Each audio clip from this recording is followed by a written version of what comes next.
Manuel Bojorquez is in Miami for the president's speech. Manuel, break it down for us. What changes can we expect, and when will they go into effect? Well, we are told that the president is here at the theater and is meeting with Cuban American officials before taking the stage. You can see some of the introductions have started here. We're expected to hear that although this will not be a complete reversal of the Obama-era policy on Cuba, that there will be some stricter restrictions placed on not only business transactions, but also travel to the island.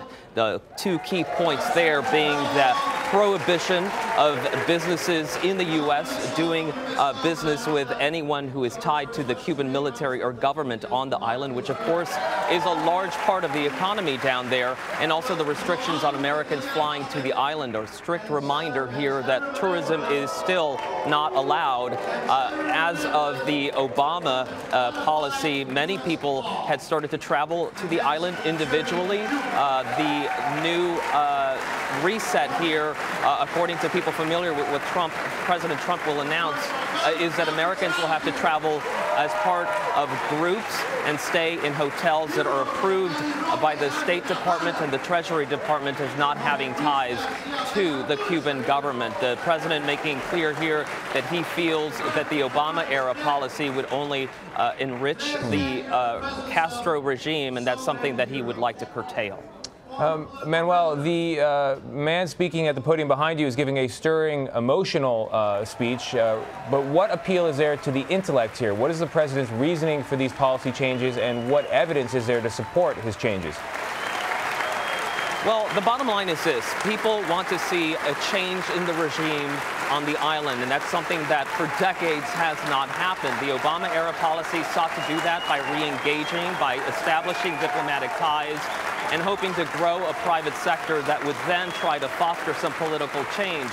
What President Trump has said is he doesn't believe that works, that he believes that a regime like the Castro regime can only change if people put pressure on them, and that's what he's hoping these restrictions will do. But again, he's not going all the way. He's not reversing the establishment of diplomatic ties. And another key point to make here is that he is not reestablishing the wet foot, dry foot policy, which allowed Cubans who made it to U.S. soil to stay here. That's something he is not bringing back.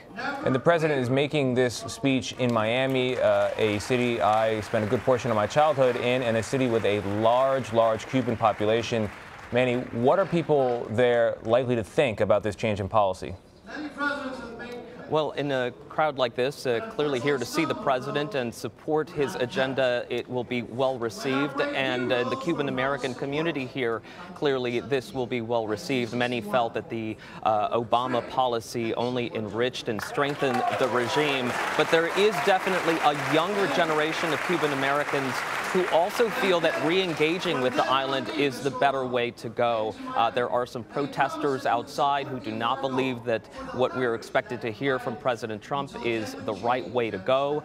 So clearly mixed emotions, really, because it's very personal for people here, but also mixed opinions on what we're expected to hear from the president here. All right, Manny Bojorquez monitoring the president's upcoming speech in Miami. Manny, thank you very much.